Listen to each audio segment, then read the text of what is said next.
Kevin Landrigan at NationalTelegraph.com. I want to talk a bit about Medicaid Enhancement Tax. It's a pretty critical issue that has some fascinating political overtones here. As folks may know, the Medicaid Enhancement Tax was created by the legislature back in 1991 with then Governor Judd Gregg to essentially legally leverage hundreds of millions of dollars in bonus federal money. They created this tax, they taxed hospitals, they got extra Medicaid money in order to do it, and then would actually repay the hospitals all the money they paid in tax. Now, over time, the federal government started closing down this loophole or restricting it a significant amount. But the state still continued to levy the tax and repay the hospitals.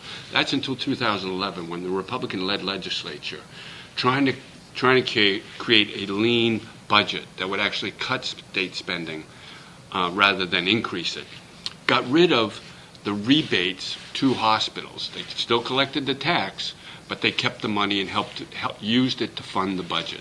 That meant a cut of $200 million over 2 years to the hospitals, led to layoffs at many hospitals, as well as some service closings.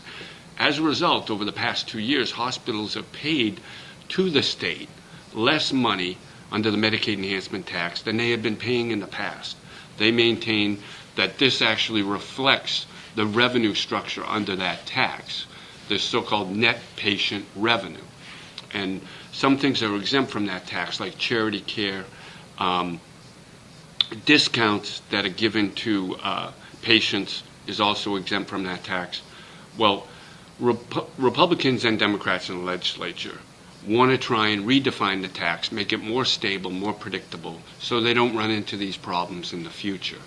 A commission has been created. Hospital members are actually on it to do this, and they've got a pretty short time frame of November 1st in order to try and come up with this agreement. Is it possible that they could achieve a new definition and make it more stable? Sure, but here are the problems. One, if you make it more stable and predictable, certainly hospitals may not go along with that. Now, legislators have a majority on the commission, so they could clearly ram through a definition that would actually bring them back to $25 to $30 million they haven't been getting the last 2 years under this tax. Here's the problem. Once you do that on this commission, and once the legislature votes for that in 2014, you've got a lot of Senate Republicans and even Republican legislators in the House who took pledges against raising taxes.